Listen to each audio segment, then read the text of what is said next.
Welcome to the 3Haunted podcast, where we bring you all things horror, supernatural, folklore, mythology, and all things that go bump in the night. What's up, everybody? This is your co-host, Ashley Lunar Goddess, Gorilla Girl filmmaker and horror-loving cinephile.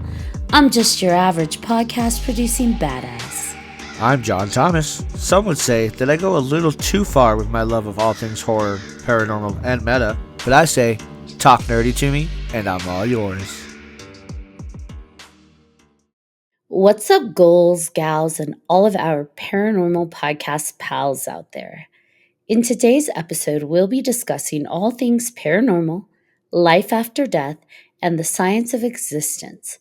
Joining us in this discussion is actress, supernatural lover, and fellow podcasting badass, Kristen Amanda. Kristen is a host and creator of Paranorm Girl podcast. Welcome to 3Haunted, Kristen. Thank you. Thank you so much. It is an honor and a privilege. We are equally honored and privileged to have you on.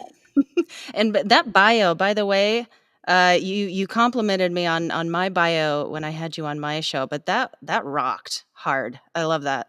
That was all John. Good job, John. I was trying to give her a tongue twister there, but yeah. He tried. That's why I was like, let me tweak a few things. Okay, I'm good. He tried. There were a few in there that I was like, I'm going to trip over my own big tongue saying that. You did well. Thank you. But seriously, it is fantastic to have you on. I was on your podcast as a guest. Oh gosh, when was that? Oh God. I mean, was that 6 months ago? It's been a minute. I feel like I had, yes, I don't know. Yes, because I was still in California. I just remember that I had an amazing time. You are a phenomenal host. I left your podcast messaging John saying, holy cow, she did such a great job researching us and just engaging me and all of these things that I need to take some notes. No, that was so much fun. I actually rewatched that a couple of weeks ago. I was going through some old footage and that was just so much fun. You know, you get those guests every now and then. You're just like, yes. Because sometimes you don't know until you're like 5 minutes in. You're like, okay, this is going to be a long one. It's going to be one. We're going to get through it. But yeah, you were awesome. Thank you. It felt so natural. Like we have people on and they'll tell us afterwards how they felt. And, you hear things like, oh, okay, cool. But being in the reverse situation, sitting in the guest seat, it all clicks. It's like, oh my gosh, that really does make a difference. I do see what they mean when it's like, that was so comfortable. It was like just talking to a friend. And that's what it felt like. You made it a great experience. Oh, I'm so glad to hear that. And I want you back on too. One of these days. We'll just do horror films. I was gonna say I have more ghost stories for you. Oh, I might have some new stuff. I don't know if I told you any of my stuff before, but I got some newer, more recent stuff to share. I don't think we got to talk too much about because we had so much. Because you're an amazing host, you're like, tell me all about you. So it's all about you. And now I'm getting you on so I could hear about you. So let's I'm going to jump right in. And you created Paranorm Girl podcast. How long has that been going? It will be 3 years coming up here March 10th. So yeah, it feels just like yesterday. Like it goes by so quick. Happy anniversary. Congrats. That's a big deal. It is. Thank you. And the fact that she does it solo. She is a rock star. Oh man, what I wouldn't give for just some help, and I think that it was like easier at the beginning to do it solo for some reason. Like you got that like forward momentum and you're so excited about just everything. And then you start adding stuff on and there's all these like you want to get better and the quality's got to get better. And at the end of the day, you're doing like a second full-time job and you're like, oh, this is exhausting. But I do have help. Now, I should say that. Somebody helping me with marketing. So right where I need it, social media. That's huge. That's huge. Oh so my gosh. Congratulations. Thanks. What inspired you to start Paranorm Girl podcast? Well, of course, the cliche, I've always had an interest in the paranormal. Uh, my mother, growing up, she was the one that really got me interested, fascinated, into it. Like we used to sit, like some of my earliest memories was sitting on her bed, like as we were getting ready to go to sleep, just listening to Art Bell and falling asleep to that melodic voice. So these were the things that we talked about. These were the conversations that my family had, just like, what do you think? What do you think happens after we die? Or have you heard about this? Blah, blah, blah. So that was just kind of fostered in me early on. And then, I got older and I went to college and moved away, and I was running with a different crowd, very logical, analytical based kind of crowd. And even though I still had that like passion for it, like that interest in it, I felt like I hadn't had these solidifying experiences that just made me just full on board, like fully believe in any of it. What if all of it's just garbage? Because I don't have that proof. I don't have that experience. And so fast forward to the pandemic, and I'd been wanting to like start a podcast like at some point, because I used to be an actor, and I still had that bug. I want to perform, I want to share myself. And I like the paranormal. I don't know what I think about it.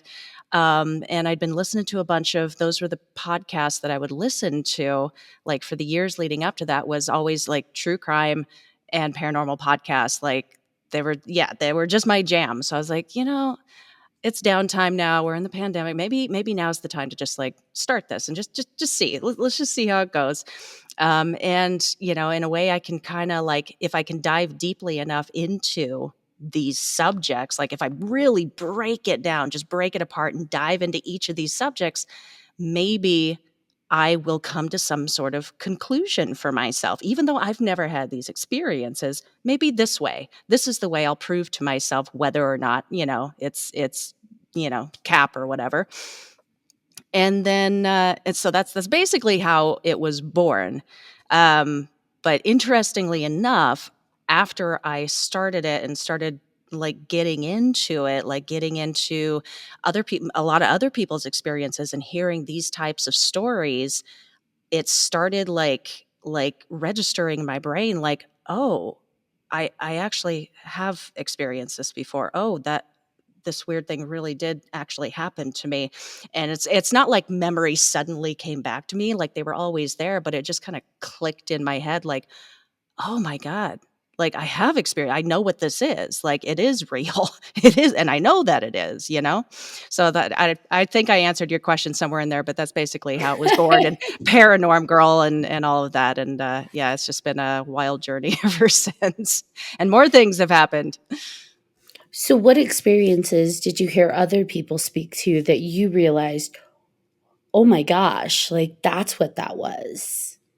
Well, that I think the first thing that got me started was my first subject was shadow people. And I always had this memory of this thing happening, but it just didn't really like solidify for me until I got into this season. And I actually told this story on that season. It was just this thing that happened when I was like 14. I mean, if you want me to tell the whole story, it's a quick Let's one. do it. All right. And it's not necessarily a shadow person, but in my mind, like I was like, well, I mean, it could be, like, I don't know, I'm still learning about it. So the story goes, yeah, I was around like 14 or 15. I was in my bed asleep, and I like looked down at the foot of my bed. Well, I woke up and I looked down at the foot of my bed, and there was this like figure standing at the foot of my bed, but I could see like features of her, like she was like shadowy, like a lot of shadow like swirling around, but I could see like certain features of her, like jewelry that she was wearing, and like length of hair and like clothes she was wearing. And I was like, oh my God, I recognize her. That's my friend from school. And I was like, what the heck is she doing here? And so like I'm staring at her at the foot of my bed and like, what are you doing here? And she doesn't say anything. And it was just like the air was sucked out of the room in that moment, and she's just staring at me. Doesn't say anything. It's dead silent, and I'm like, oh, okay, that's not my friend. Like, what is going on? And in my like foggy, I was kind of like half asleep, half awake, kind of in that foggy brain space. I was like, okay, I got to keep the conversation going so that this thing isn't on to me. That I know it's not my friend. That I know it's something else. And so I looked at her, and I'm like, what time is it? And I recall she was standing just like right in front of me, and she turns her head down just slightly, looks right by, like at the time, right by the side of my bed, there was a table and like a lamp and a digital clock. And she looks down at it, looks back up at me. She's like, it's 3:51. And as soon as she says 3:51, like it was like being sucked back fully into sleep. And like, I'm screaming like, oh God, no, don't fall asleep. Don't, it's still there. As soon as my head hits the pillow, I'm like, it's like full awareness, like totally wake up, sit up, I'm breathing, I'm looking around. There's nothing in the room, nothing there at all. And I'm like calming myself down. I'm like, oh my God, what a weird dream. And I lay back down and I turn over on my side and I'm looking right at the clock and it says 3:51. So this memory stuck with me, but it was like, I guess you excuse these things away. Like you're like, well, I mean, it's just your imagination. Oh, I had to have been dreaming, whatever. But there were things about that experience, like the clock, like, and it being right. I didn't know what time it was. And it was that exactly like, and so it stayed with me. And it wasn't until I got into, other people's experiences with just strange figures and nighttime demons and stuff like that, and just seeing how many of these stories there are and how a lot of them were so similar to my own experience too. So that's when I started kind of connecting dots for myself. So would you categorize her as a shadow person or Yeah. something else? No, I used to, because I thought, yeah. I mean, she was mostly like shadowy, so I was like, well, yeah, that's got to be a shadow person. But the deeper that you get into a subject like that, and you start getting the descriptions of what a shadow figure actually is, like she was not a shadow figure. No, shadow figures are just like devoid of anything. Like I wouldn't have been able to make out, features or jewelry or anything like that. So she was, I don't know, something else. There was a lot of kind of weird stuff that happened in that particular house. Like that wasn't the only thing that happened, and it kind of supported the my overall acceptance that experience alone was something, because it was just on this pile of all this, just kind of other stuff. But yeah, no, she wasn't. I have not seen a shadow person. I told a story on TikTok recently. I've been close to them, but I have not actually seen one for myself. Did you say you've been close to them? Yeah. What does that mean? Yeah, I want to. Let's get into that. I like that. Like he was brushing up against you and was like, "Hey, man." Hey, what's up? No, it's creepy. So my partner and I, we every now and then we'll go do like ghost investigations. And recently we went over to St. Ignatius Hospital over in Colfax, Washington.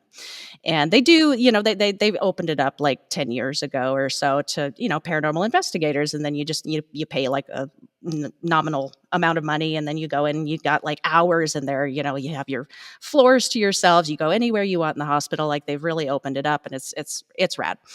So anyway, we went over there. And I think we were on like the second floor, like the second and third floor. Paranormal investigators will know, oh, those are really active floors. So we were on the second floor, and we were making our way down to the end of the hallway, and we had like checked out all the rooms as we were going down. And we got down to the very end, and there was a room on the right and a room on the left. And for whatever reason, I don't know what it was. I still don't know what it was, but the room on the right, it looked so freaking familiar to me. I don't know. It just, I don't know. It rang all the bells. So I was like, oh my God, I got to go in there. So I split off from Lee, my partner. I go off to the room on the right, and he's like, okay, well, whatever. And he walks off to the room on the left, and he's investigating in there. And like nothing, I don't know, nothing weird happened, except I started getting like sick, like nauseous as I was, like shooting the camera around and like asking questions and stuff, I started getting nauseous and I started getting this like just headache out of nowhere. And so I was like, okay, well, I nothing's really happening. I gotta get out of here though, because I'm gonna puke. So I come back out just as Lee is coming out of his room, and he had felt something in his. So we were like, okay, well, let's switch sides. And so I went into his room, he went into my room, and then we came back out, and nothing really happened to him. He didn't feel anything other than just like a really creepy feeling in my room. So we start making our way back down the hallway and just like kind of like talking about our experience, and we get like 20 feet or so away from the rooms, and then all of a sudden we hear these like quick footsteps running up the stairs. There's a stairwell in the middle of the building. Quick footsteps run up the stairs. All of a sudden, like the event coordinator lady, she comes flying around the corner, and she's got this like look on her face, like just kind of, I don't know, just like excited and nervous. And she's like looking around. She's like, "Is there anybody else up here with you?" And we were like, "No, no, we've had the whole floor to ourselves for like an hour." And she's like, "Okay, well, I was just down at the monitors. They have this room set up with like this panel of monitors with all the security cameras around the building. And she had been watching us on one of the security cameras that was pointed right down the hallway.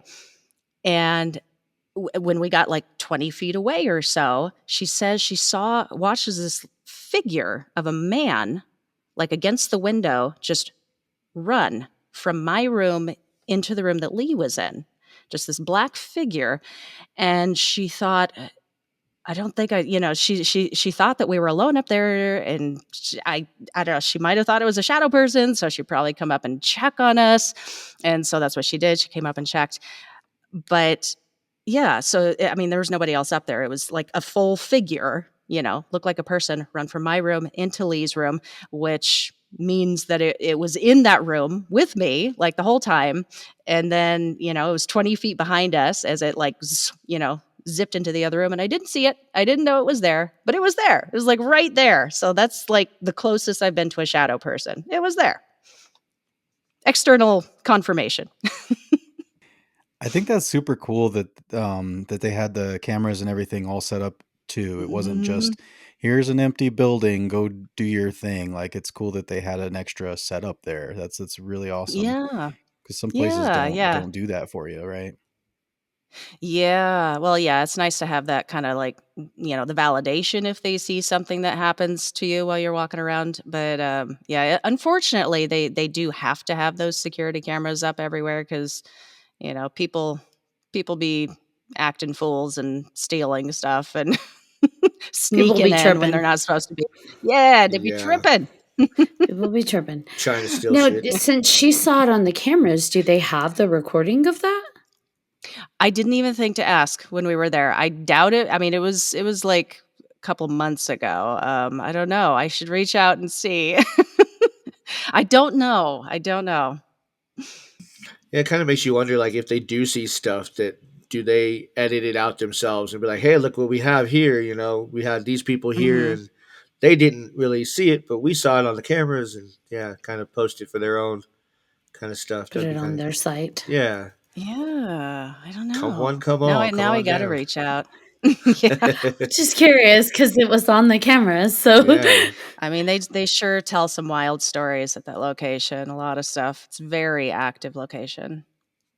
So do you get like a big thrill out of this? Like what is the drive for those specific things as far as like shadow people or like haunts?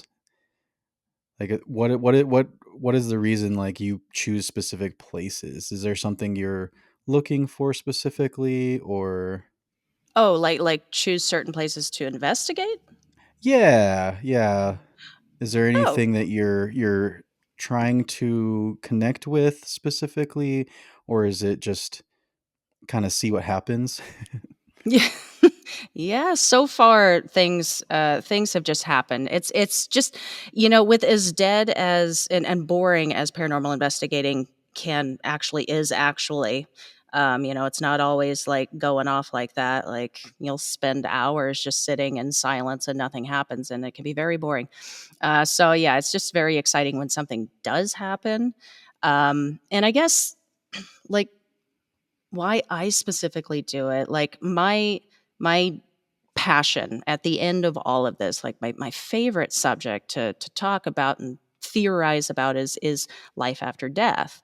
And I guess in that way, like that's how I'm kind of trying to prove to myself and just really connect those dots for myself that there is existence after all of this. If I can just capture just one undeniable EVP or something quick on the camera or something that I just cannot explain, nobody can explain, that proves that there's something, there's something existing beyond all of this physical.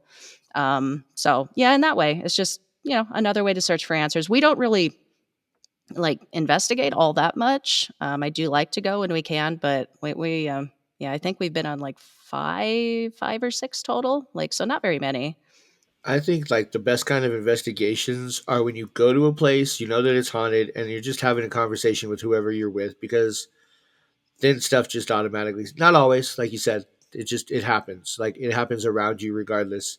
I was on a team before we went to Waverly Hills, and we were setting stuff up, and I had my recorder going while we were just setting things up, and I had so many EVPs just from that first hour setting up cameras and equipment. And so yeah, so when you're not paying attention, it's like they're like, hey, we're here, this is what you're here for, pay attention to us, hello. So yeah, it's trippy. Yeah, yeah. So I have a question for my paranormal investigator friends, because I know in a few seasons ago, John, you mentioned that was why you investigated too, just knowing there's something after death. And so my question is, once you get that EVP, or once you get that concrete, what you feel is concrete, because it may be different for each investigator, proof that yes, this is life after death, what then? Well, then um I think I feel like it's almost more important at this point to just get the proof for yourself, because then you'll know. Like, there's no use in trying to like convince and everybody else. If people don't want to believe or look at your evidence or listen, then they don't have to. That's not on them. Like, it's just, I think it's most important because now you have that undeniable proof. I mean, I don't know. Other people might feel differently about that, but So then do you keep, I guess for me, when I ask what then, do you keep investigating? Do you keep hosting interviews to get people's stories? And does that path continue? I mean, because for me, you've heard my stories. I've had all sorts of paranormal experiences, mhm. and I'm still the girl that's like, if it's real. And that's what I I'm love about it. stubborn. Yep. And it's fear. It's fear-based. I will acknowledge that. But I oftentimes wonder for those that do believe it, in terms of like wholeheartedly, there is no fear, it's there. Mhm. What that journey, like, do you just say, okay, I continue life and I'm in this present moment because I know there's something after, or I continue on finding more evidence and more proof? Does that make sense? Yeah. Yeah. Yeah. I Yeah. I I don't think there's ever going to be an end to the search for answers or proof, though. Like, I mean, we're just talking about one thing, like life after death, but what about all this other cool stuff? Like Bigfoot and UFOs, and there's so much Yes. to explore. You're my Mulder. The Mulder to my Scully.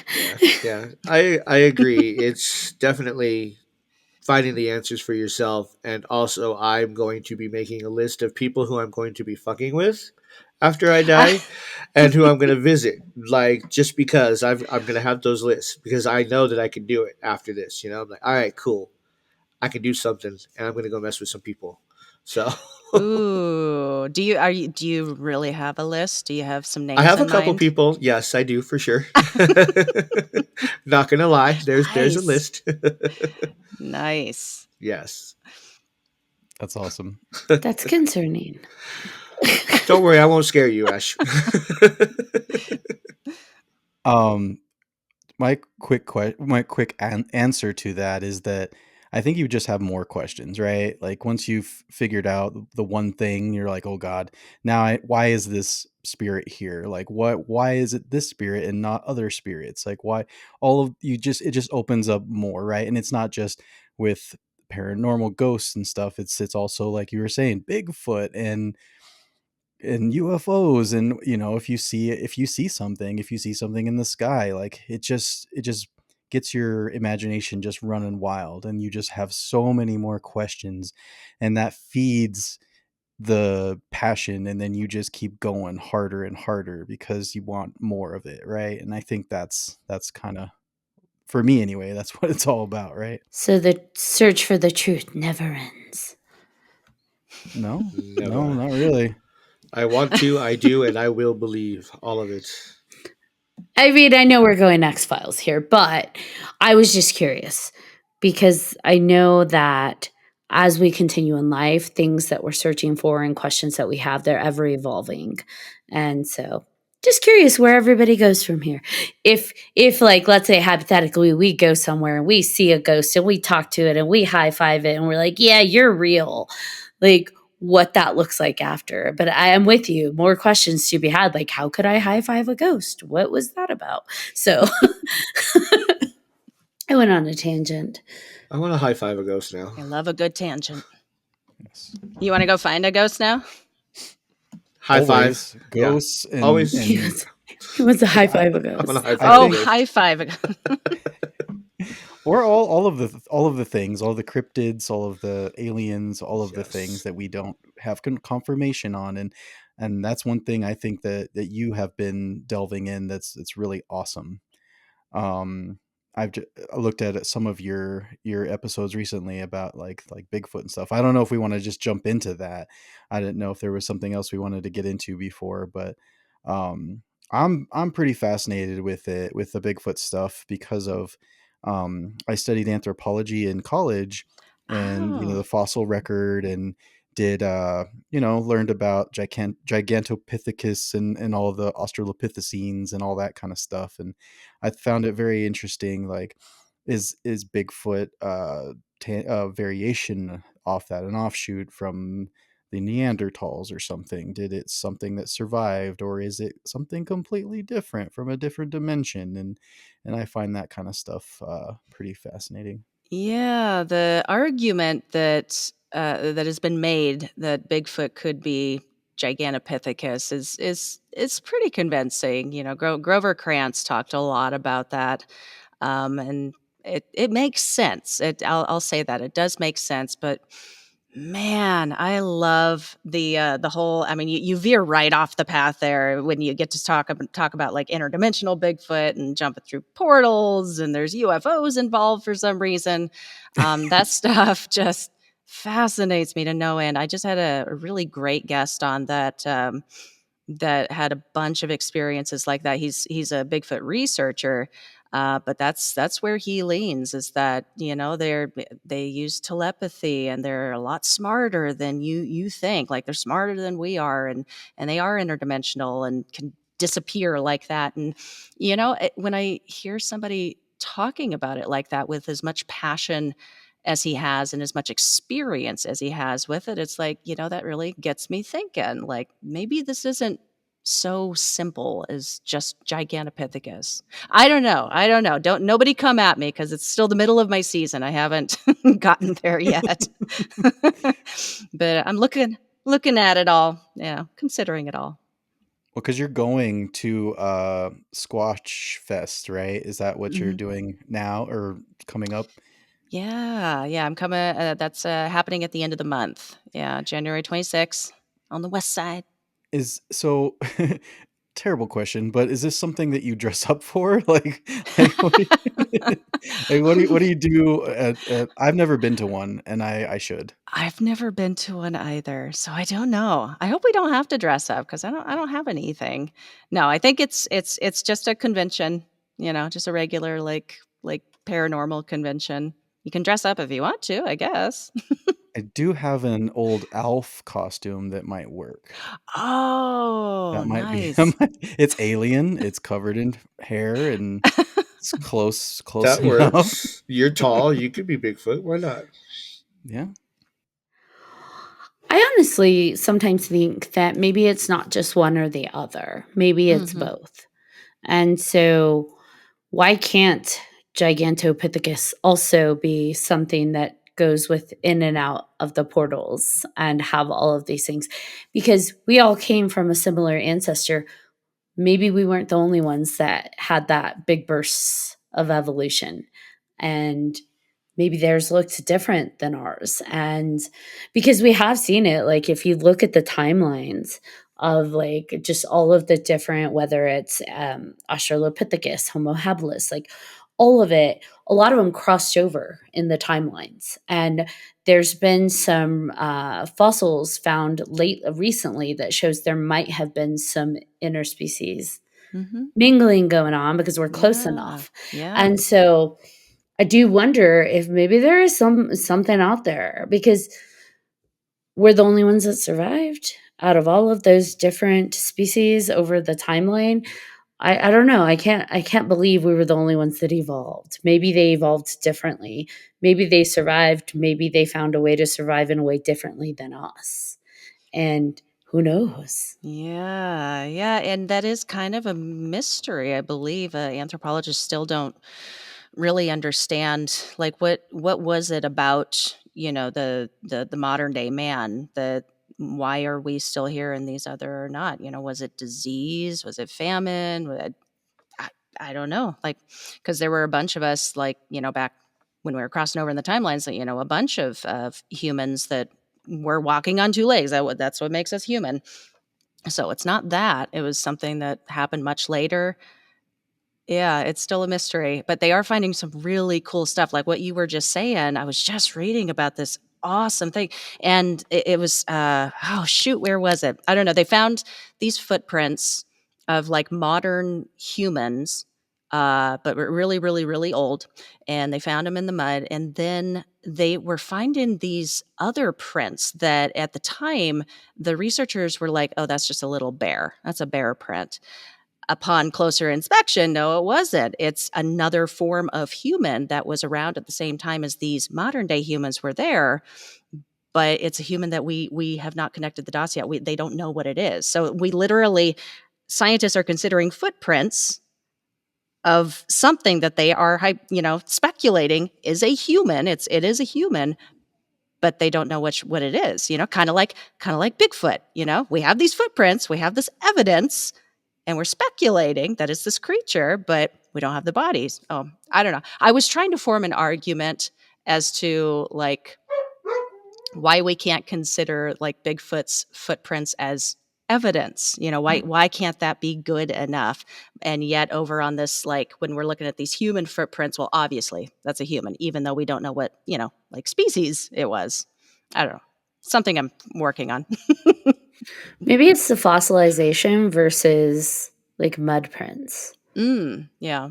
Yeah. I think especially when we're talking about like 30,000-year-old footprints, it's like, well, they Mhm. weren't trying to trick anybody. Yeah. Whereas nowadays, you do have to consider the people that do run hoaxes and cons, like with the crop circles, Mhm. which is unfortunate because there are real crop circles where everyone's like, I really don't know how that was formed, how that happened. That's not possible. But then you have the people doing the hoaxes that kind of messes it up for the rest of it. And I think that Yeah. happens with the footprints too. I have no doubt there are footprints out there that we cannot explain. Mhm.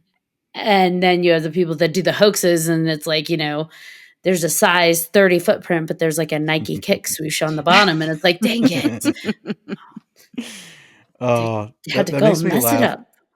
When I was researching you and your what you were talking about with all of the things with Bigfoot, I thought about, what if there's somebody who's, trying to hoax Bigfoot and it pisses Bigfoot off? Like if Bigfoot actually sees somebody, trying to like, do, do the things and fake it. It's like, is that what draws Bigfoot out? Like what actually draws Bigfoot out? Because I feel like with ghosts and stuff, I mean, you don't want to do that. You don't want to piss off ghosts. You don't want to piss off any entity. Like you shouldn't anyway. But is it similar with these cryptids? Like, is it something that maybe you shouldn't try to, piss them off, or is it just random?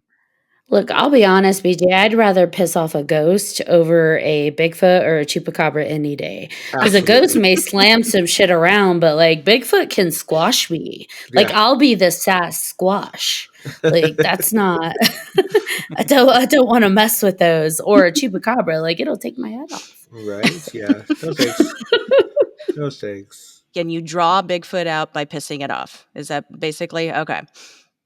No, I don't know. I don't That's funny, but I don't think so because I don't think he wants nothing to do with us. This thing is so dang elusive. Like and the sight, I don't know, it's just so rare to even see one. Like you might see one once. And if you ever see one, you might see one once in your life. But yeah, if it were that easy, I would not be above pissing one off just to bring it out and prove it, prove it for everybody. Look, I'm just gonna be honest. Like sex talks across every species. We just gotta go out and send a mating call. I don't know what the Bigfoot mating call is, but whatever it is, that's what we send out. It's Yes. probably terrifying. So that's Chewbacca. That's I need to research that now. That is some yeah, that makes yeah. sense. I love For that sure. idea because I'm just saying, mating calls work for every species. and if it Yes. does work, what do you do then? Don't wear your elf costume. Just joking. Yeah. Oh, Say, oh, I have a headache. I'm sorry. Not today. I have a headache. Not today. But say cheese. Cheese and run. There you go. Got it. Oh, that's funny. Yeah, I'll be sacrificial lamb to piss him off, and yeah, Mating call it. you guys can be sacrificial lamb for mating calls. I vote BJ. What's his idea? okay. He'll wear the outfit. Okay. He's like, if I get to see a Bigfoot, yes. Yeah, that's the other question. Real quick, if you do run into a Bigfoot or any kind of cryptid and you die from it, like, was it worth it? That's kind of on you, was it? Like, I don't know. Hmm. It's like the tree falls in the woods question. Like if nobody was there to hear it, like did it really make a sound? Like we still don't know Bigfoot exists if it killed you. Right? Like, you'd be the only one that would Unless you know. come back as a ghost and Aha. in the EVP tell us Bigfoot's real. Yes. Yes. Wow. Bigfoot did it. Like, I need you to write in He little killed tree. me. That's the only Bigfoot did message. it. Bigfoot is real and it Yes. killed me. Yes. Get revenge, please. Get revenge. Well, I know that you guys just had that video. I think they did like confirm it was not a it was a hoax, but yeah, that somebody had done it. But that video, remember on the train, Yeah, they yeah, caught yeah. I it on. remember that. Yeah, yeah. I'm so out of the loop. Think there was a Bigfoot running in the field. Is It's that what it okay. was? Yeah, somebody was Yeah. on the train. Yeah, it was like a month ago or something like that. Yeah, a couple months. I follow more of like the UFO articles. Yeah. Mhm. I find myself missing the UFO stuff, man. That subject just bit me, And I went into that not really knowing any of it, like much of it, but there's just something so convincing, so compelling about it. And then like all this stuff happened last year, just like one thing after another, with the culminating in the Grush and the hearings and the TV show. And it was just like, oh, Mhm. this is magical. I love this so much. This is history in the making. That is one topic I am 100% certain. Absolutely. I'm on board. Have you seen a UFO? No, I have not seen a UFO and I want to so bad. That would be a cool experience. I want to be abduct me. Let's go. Let's do this. Be careful what you wish for. Yes. Why Yes. do we say that? I don't know because I just think like we've heard all the different spectrums of what alien encounters could be like. So Mhm. I want one of the nice abductions. yeah, Right. I'm not down with anal probing. So now, have you had an out of body experience? Yes, I have. Do you want Yes. to tell us about that? Sure, I'll share it. It's the most boring out of body experience you'll ever hear about, but it was a profound experience for me. Um, I This happened. When was this? It was in the middle of the UFO season, actually, so not too long ago. And my partner had gotten COVID, so we were like quarantining in our house, and I was actually sleeping here on the floor, just camping out in my studio. And I was up really, really late one night, like researching for the next week's episode. And I finally closed the laptop. I was like, okay, I gotta go to sleep. So I closed the laptop, laid down, and I'm just like I had been researching and going at it for so long. My body was just exhausted. I was just drained. Okay. And I lay down, turn off the lights, lay down, and I'm laying there just like relaxing and waiting for sleep to kind of take me over. And as I'm laying there, I'm like going over in my head all this information that I had just learned and like asking questions to myself about it and just like, oh, that was a weird thing, blah, blah, blah, and like going over details. And I was doing this in my head for so long. Like I could feel myself falling, like my body falling asleep. I was doing this for so long. Like it got to a point where I was like, wait, shouldn't I be asleep right now? Like I was in my head thinking like perfectly lucid thoughts, totally in control of my cognitive functions, but my body was asleep. Like I felt like just the most relaxed I've ever been in my life. And so at this point, like realizing that I think my body's asleep and my mind is awake, I know this is a good state. I wonder if I could get out. and so and so all I did was I was like, okay, I'm going to try. I went through all the ways in my mind, like, okay, how do people say that they get out of their bodies? I think the easiest way that you can do is just roll out. So I'm like, okay, I don't know if this is going to work. I don't know if this is what this is. Roll to my left. And as soon as I thought that, I felt myself rolling out. It is the weirdest friggin' feeling I have ever had in my life. Rolling out of my body to my left. And I rolled all the way so that I was shoulder to shoulder with my own body. Like I could sense it right there and just staring into carpet, and I could feel the space between me and the floor. Like I wasn't touching anything, wasn't touching the floor. I hate to say hovering, but I wasn't, I wasn't in a physical body, and I was just staring into carpet. And I wasn't out very long. Like the whole experience of like transitioning from that to out it was like electrifying. Like I was just being electrified, like this whole like wave of energy from my feet to my head. It's indescribable what it felt like. So anyway, I'm out, and I'm like, okay, I'm out. Like, what do I do? Like, I'm afraid. These thoughts just started coming to me. Like, I'm afraid. I could hear my body doing this weird, like breathing, like wheezing thing next to me. And that terrified me. And then the thought was, there's a shadow person right above me. It's going to be in the corner. If I look up, I'm going to see it, and I'm not going to know what to do. And at that point, I was like, get back in, get back in, get back in.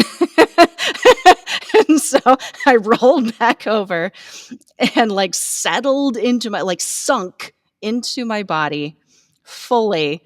And it was like, the feeling was like being below the surface of water, just dark water, and like fighting to get to the top, to like come back fully to like physical consciousness. And that's what it felt like. And I woke up like fully, like after it was all over, I woke up, just sat up. I was like, holy, that could not have that just happened. That just happened. And then that was it. I mean, that was basically the experience. And what's interesting is the next morning, I woke up and got on the internet, and I was like just researching like astral projection and like certain things that happen during astral projection. And one, a lot of people do see shadow figures while you're astrally projecting. And the other thing that just really weirded me out, I didn't know before, was that a lot of people report audio hallucinations. And the author explained it as, oh, that's an attempt for the astral plane to like get you back in your body. It doesn't want you there, so it'll do like chains dragging or something knocking on your door. And I think that's what the breathing thing was. Like I could hear myself breathing like that, and it was just like gulping for breath. And I think that's what it was. But yeah, that's it. I mean, that was my out of body experience. But it was very solidifying for me. It was very convincing to me that you can exist outside of physical form. Kristen, Yes. this entire season, this same topic has randomly been coming up. We don't drive to it, like it just surfaces. The connection between sleep paralysis and astral projection and that in between. And the thing I told the guys, oh my gosh, months ago, I was working with a client who is not part of this. She's a voiceover actress. This is not her world. And we got on, we're sitting there kind of just chatting on a break, and she's telling me, well, it's more like she's asking me because she's like, "You have a podcast about this? Ooh, what do you talk about?" And I'm telling her everything, and she's just like, "Oh my gosh, I love that." And she's like, "I've never experienced that, but I did have a friend tell me that if you're trying to astral project and you wake up in sleep paralysis, you just roll out of your body." Mm-hmm. And I was like, "I'm sorry, what?" And she's like, "Yeah, so if you find yourself in sleep paralysis, the next step is roll out." So the fact that you just, as you're Oh. telling me the story, and you're like, "So I was thinking, what do I do?" I'm like, "She's gonna say it, isn't she?" And you're literally, that's why John was like, "Oh my gosh," literally roll out of my body. I'm like, "Oh my gosh." Whoa, I've never heard that before. So like sleep paralysis as a like a precursor to Apparently, that is the transition point. So Wow. between that is one of the transition points is to be between sleep and the waking world. Sleep paralysis is the transition world, and so that Whoa. is the space where you roll out or climb out or whatever. But for me, I'm like, okay, universe, I'm listening. You keep saying the same literal words, roll out. And so, holy cow, the Oh, that's serendipity nuts. is insane. It never gets old. Do any of you battle with sleep paralysis? Oh yeah. Yeah. A lot. Except I'm terrified of astral projection. I just never knew that was considered the in between space. And I was always afraid of it. But then when this completely random, unassociated person, or not random, not associated to this world, is saying, "Yeah, did you know that's where you astral project?" I'm like, "I'm sorry, what?" Wow. Well, you got to try next time. I don't know. Um, Right. Sleep paralysis isn't that Just don't fun. immediately think of shadow people or other creatures because you freak yourself out. What's interesting to me is you just mentioned the auditory stuff. And I feel like when I am in sleep paralysis, I am a person who hears sound intensely. So for me, now I'm backtracking and thinking, "Oh my gosh, was I in the astral plane all of those times?" And it's like, get out of here. Here's all these unbearable sounds. I've heard literal growling at me, like Ooh. loud growling coming from like behind my head, like on the wall, like the wall behind my head. And I'm like, I can't move. I can't look back. Oh my God, I'm about to be eaten. Oh, no. God, that would be terrifying. I'm so sorry. So it makes sense though, where it's like, hey, you don't belong here. Get back in your body. So Ooh. Yeah. I am so sorry. I never really, experienced, like, sleep paralysis before, like, or anything that I would have ever equated to that, but that is so interesting. You taught me something so interesting tonight. Thank you so much, Ashley. You always teach me interesting things, though. Your show is amazing. you taught me. We're teaching each other. Now, you said you do have a relative that has been kind of visiting you in a spiritual form since early last year, right? Oh, yes. Yeah, my brother-in-law, passed away back actually the end of last January, so it's almost been a year. And, I don't know, how much of that did I mention to you? There's a lot to it, so I could just hit the highlights. I think it was a small snippet because I really did just like totally isolate your show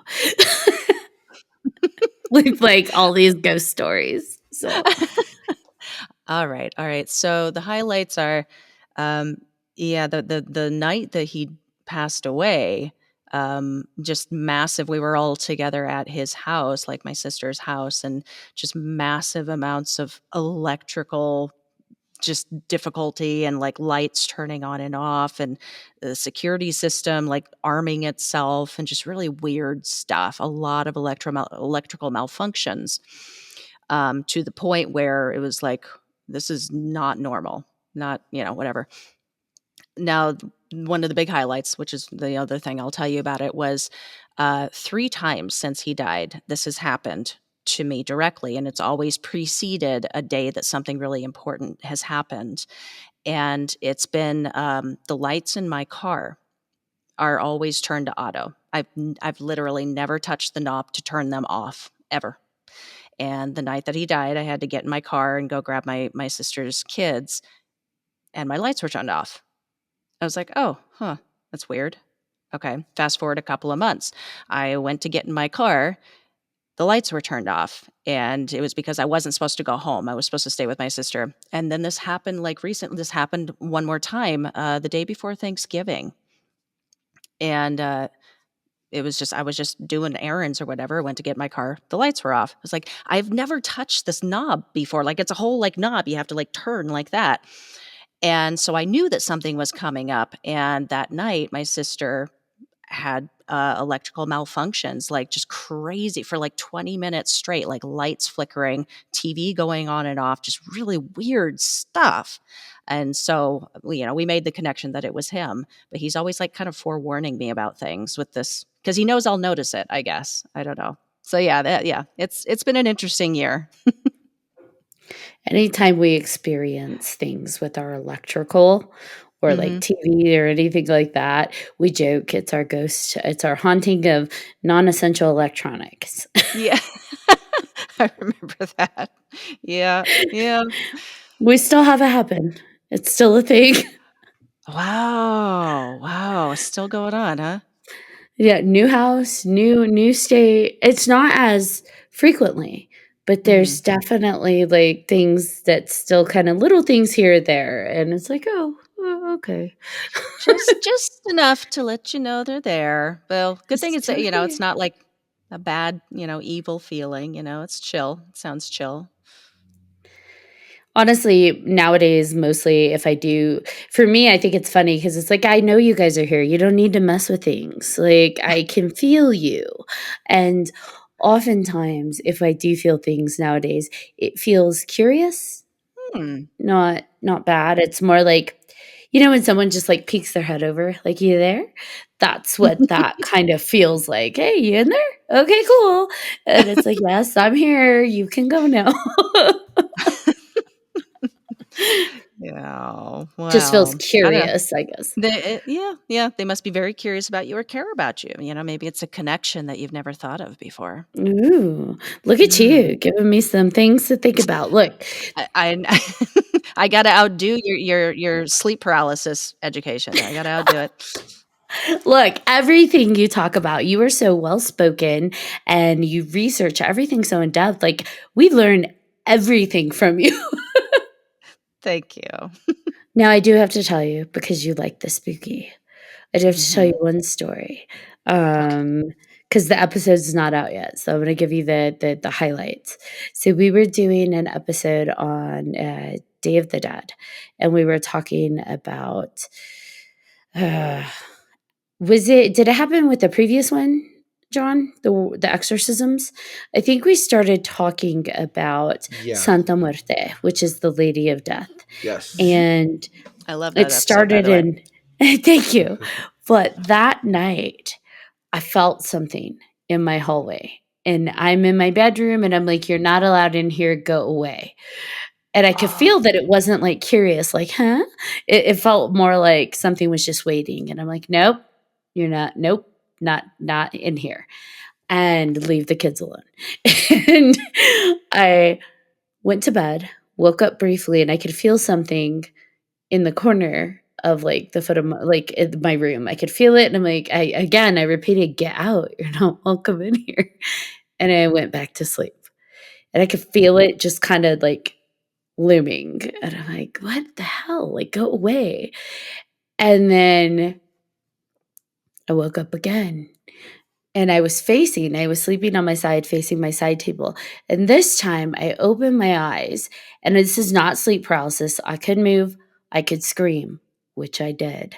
Uh, there was something crouching on my side table, and it was flowing like it was almost, if you've ever seen Harry Potter, it almost looked like a Dementor, but with like very female hair.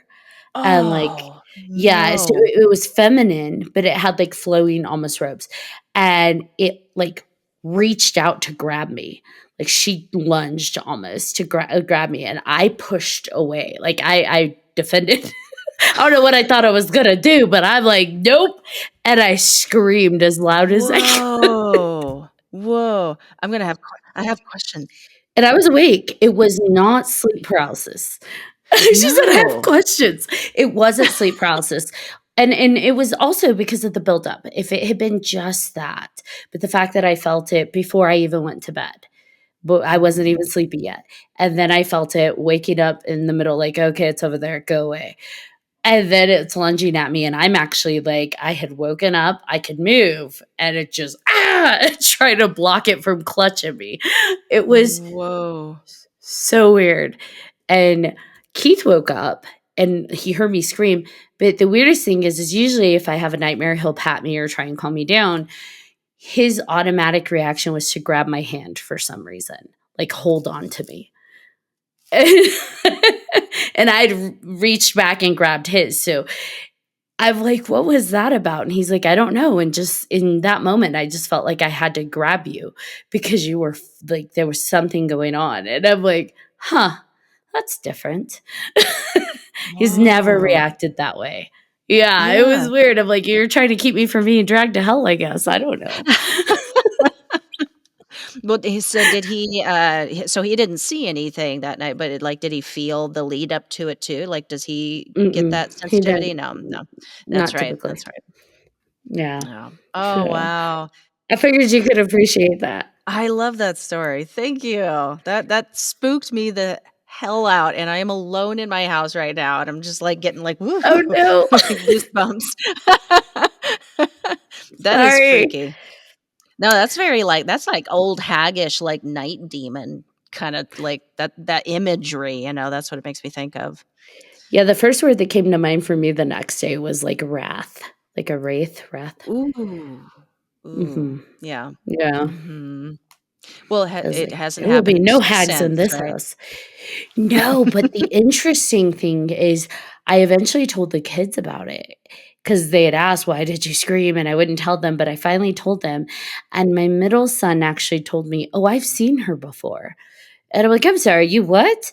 And he's just like, "Yeah, when I was laying down to go to sleep one night, I saw her in the hallway outside of my room." And I was like, Oh "What the no. hell?" It's like, I hope that's not a thing. And Oh, this is in your new no. place, right? I would think you would have felt it. No, that was in an old place. I don't know. When he told me that, I'm like, "Oh, shit." All I could think of was Insidious. Like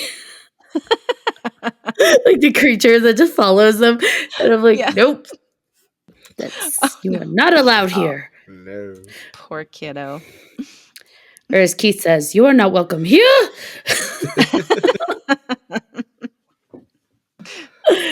Oh my goodness. Oh, well, thank you. Thanks for sharing. Did you have I think you said you had a question. Was there a question about that? Gosh, I had a lot of questions all very suddenly. I think, oh, you know what? As dumb as it might be, did you feel anything when you went to push it away? Did you feel a resistance? No, because like in that moment, I had pushed and Mhm. reached back. So when he grabbed me, it's like I briefly turned, and when I looked back, she was gone. So, Oh, gotcha. um, Okay. but I will say I was definitely awake. It was not sleep paralysis because I wouldn't have been able to push away if it had been Mhm. sleep paralysis. So, Mhm. Yeah. The key term being paralysis. Yeah. Exactly. But now I will not sleep on that side. I actually, it's kind of left a little bitter kind of feeling for me. So I won't sleep facing that way. And I actually will turn to the side and put a pillow behind me. Like, you will take the pillow before you take me to hell. Oh, I thought you were gonna say that you made Keith sleep on that side instead. No, he might like she'd be on his side. She's following me. Yeah. Oh, man. Well, I think the pillow will be it's a good, fortress, good good protection against the evil paranormal. It's all intention, right? And it was a very specific time of the year. We were approaching Day of the Dead, and who knows what that was in that moment, but I definitely was impacted by that. Yeah, yeah.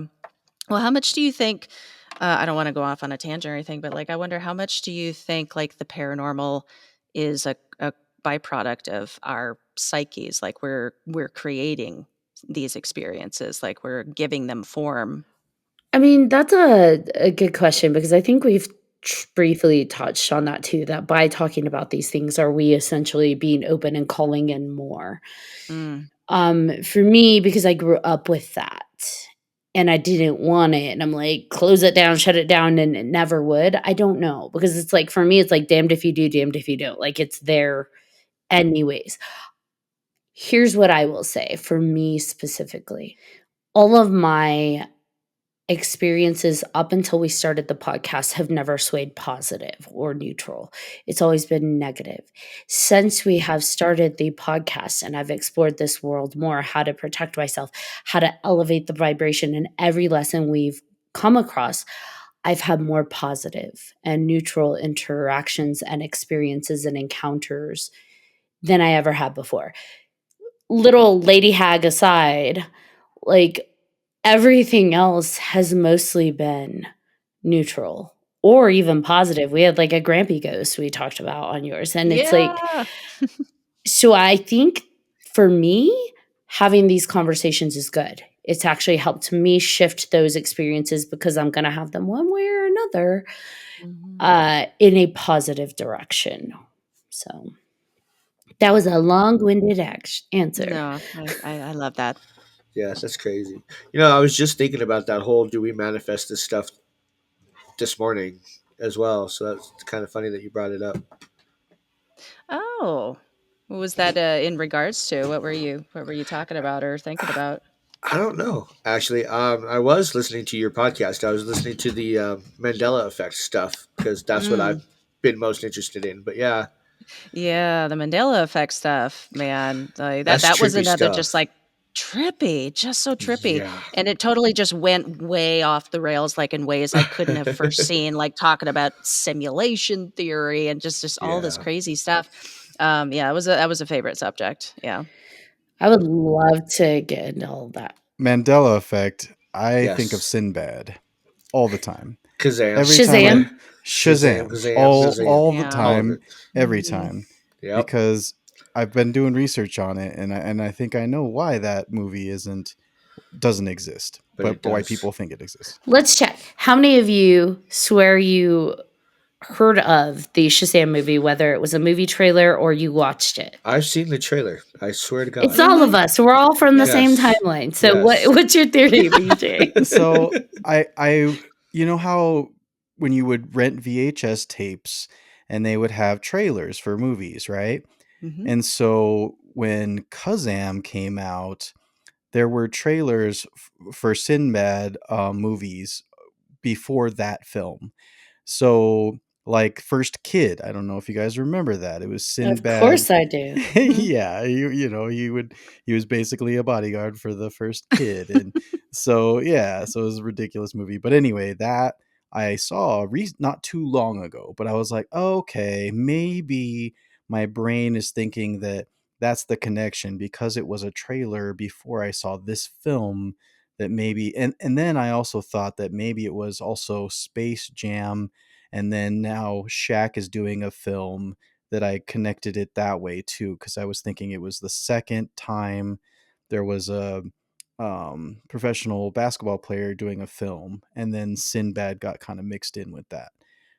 That's the only thing I can come up with, but honestly, it's probably more crazy than that.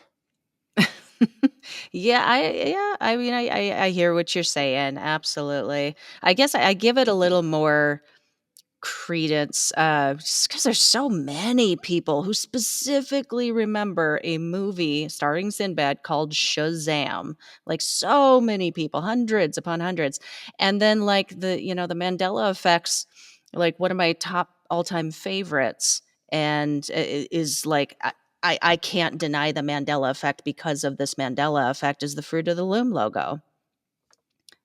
You can show me a picture side by side of what the Fruit of the Loom logo, actually is today, compared with what I and thousands of other people remember it being, with the cornucopia in it. And I will always pick the cornucopia picture. That is what that logo is.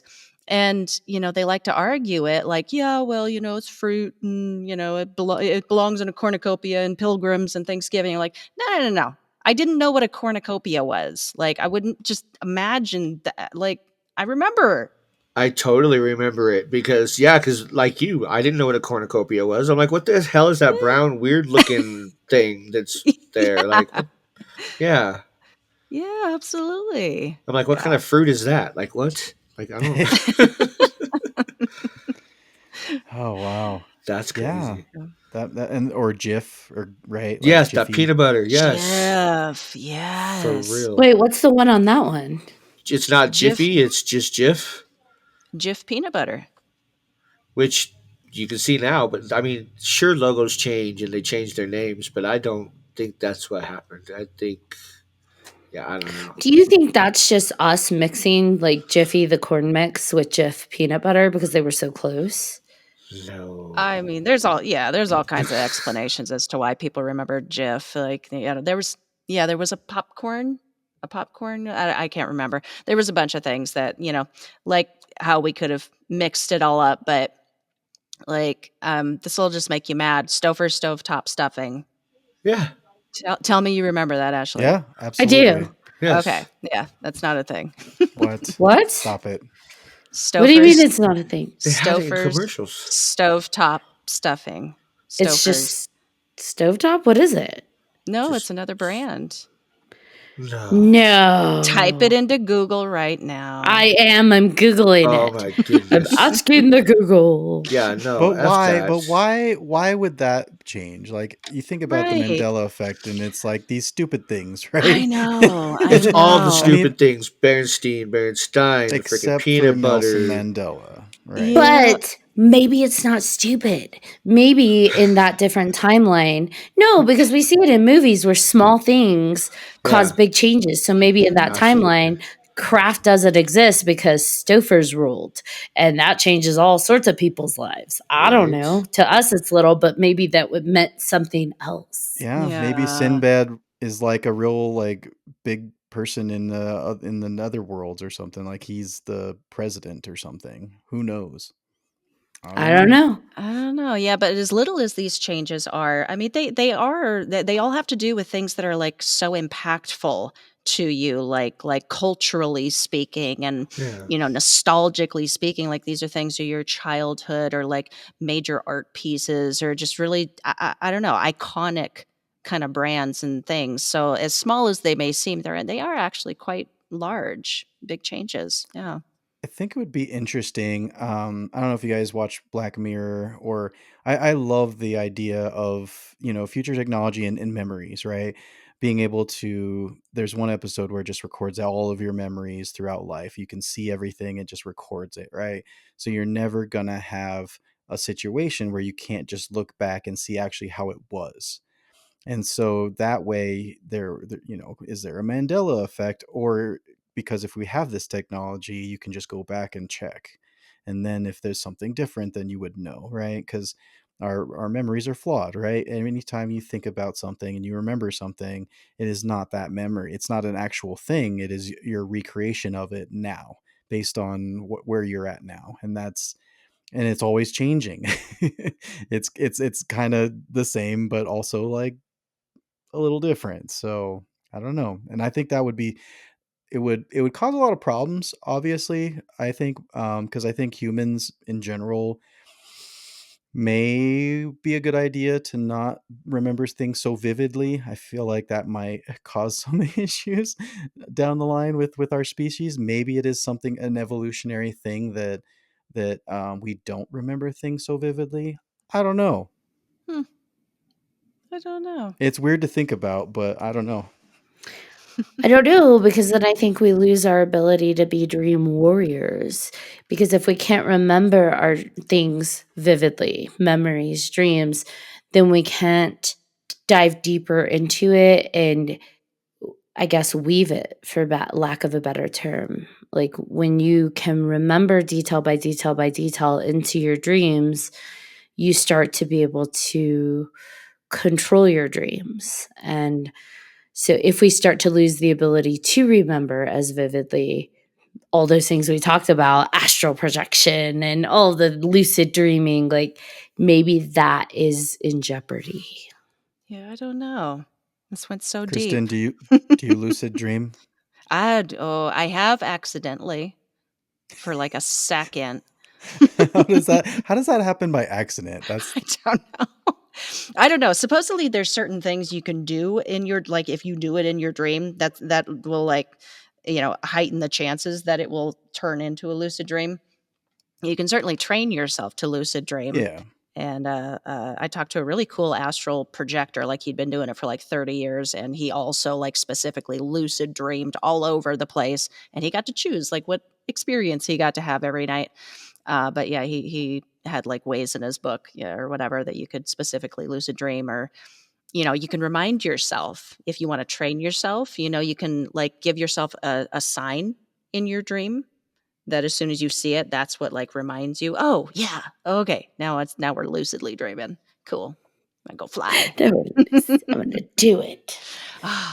Yeah, I always fly whenever I do lucid dream. I love it.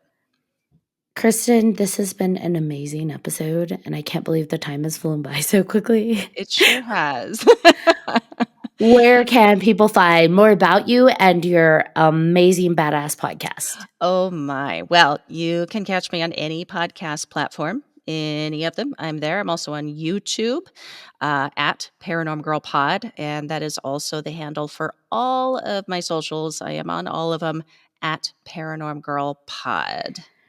Now, our final thought for this evening. I usually ask, do we have any? But I actually have a final thought for us. It's more of a final question. What is your favorite horror movie? 28 Days Later. Oh, that's a solid movie. Right? Oh, it's not just my favorite horror movie. It's in my top, like, 10 favorite movies. Yeah. Phenomenal. So zombies is your genre, or just that No, specific? just that one. I love that. That's awesome. I like kind of end of time, like end of the world, kind of dystopian ish, like, Okay. settings. So maybe that's why. Maybe I like it like that. End of times freaks me out. It So we're does, on yeah. the contrast there. When I was a kid, I used to lay in bed. Literally, I should not have been having these thoughts as a child, but I used to lay in bed wondering, like, when the earth ends, what happens? When the sun explodes, Oh, what happens? And like I would put myself into a full panic attack thinking about these things. And it's like, oh, well, if we live eternity, like, what is that? We just go on forever and ever and ever and ever, and there's no end. Like, I was that weird child. man, that is some existential dread for such a young mind. Oh yeah, I was very young at happening, and we wonder why I have nightmares. So, all right, John and BJ, do you have any final? You want to answer your favorite movie? I would say lately it would be Nightmare on Elm Street 3 Dream Warriors, because obviously we have covered a lot in the past season about dreams, and Kristen, we actually have been covering. I just had a dream on Day of the Dead kind of thing, and where I actually was in the world of The Walking Dead and Rick Grimes, and went to heaven, came back, and it was an out of body experience. So I had all of the things kind of we talked about today all at once in this dream about on Dia de los Muertos just this past year. And yeah, and so my whole um I love anything that has to deal with dreams and being able to control them and just the imagination that's involved. And I do keep a dream journal, and so anything that we're able to that film wise has dreams in it, I'm all for it. Nice. That sounds like an epic dream, dude. I left my body. I didn't know who I was when I came back. I was in my bed. I was literally, it took me about 2 minutes. The thing that grounded me was thinking of my mom. Because then I was like, oh, okay, I have my mother. This is who I am. I'm back on earth. This is everything. But it took me, that's what was weird. I've never had a dream where I had to really figure out who I was again. So Wow. Wow. That's yeah, rad. I loved it. John It's Thomas. trippy. My favorite is always going to be the Scream series, and they need to hurry up and get their shit straight with the seventh one. God damn it. But yeah, uh, always not a scary movie, but if you want to cry, a movie about dreams, what dreams may come. Mr. Robin Williams. Watch Ooh. that movie and Oh. cry. I loved it. It was so good. But yeah, Mhm. I don't want to cry. we all need to cry Then laugh sometimes. at it. My favorite Yes. movie has and always will be The Lost Boys. Ah, So that is a recurring theme on this podcast, and it will never change Never. unless I'm trolling them, and in which Yes. case they know I'm lying. It's true. She's done it a couple times. It's true. Lost Boys and Fright Night. Yeah. Always, always, always going to be my top two. I do have one more thing to say. I just want to thank Kristen for coming on because she's so awesome. Like I have never oh. met you before, and I think that just these kind of conversations are just so interesting. And I think you're able to just tell it with such just grace and just it just felt very easy for you and just it was fun. Like I think like just listening to you, I just want to hear more and more. So I'm Oh, glad that you were able to wow. come on and yeah. So Yeah, this was awesome, you guys. I had such a great time, and thank you. Thank you for having me on. You guys have been great. And you can hear more and more at her Yes. podcast, the Paranorm Girl podcast, on all streaming platforms. You beat me to it. But yes, BJ, go subscribe now. Listen, listen, listen. And we would love to have you back on again in the future whenever you have a chance to. You have covered so many topics that it'd be nice to just be able to jump into different ones with you. You're always a pleasure to have on. And if you think she's a great guest, she's a phenomenal host as well. So, Thank you. Thanks, guys. all right, John Thomas. Alrighty then. Thank you again, Kristen, for coming on. Absolute pleasure. Absolute blast. Can't wait to have you back on. And thank you to all of our listeners for listening to this episode of 300 Podcast with your host. I'm John Thomas. I am Ashley Lunar Goddess. and I'm BJ Segura. And if you have any questions, comments, episode suggestions, please feel free to email us at 300podcast at gmail.com. And if you haven't done so already, please like, follow, and subscribe to all of our social media. You don't want to miss amazing guests like Miss Kristen. And if you're interested in merch, check out our website, 3hauntedpodcast.com. We've got all of your merch needs, including cute little 3 haunted teddy bears. And bunnies. Until next time.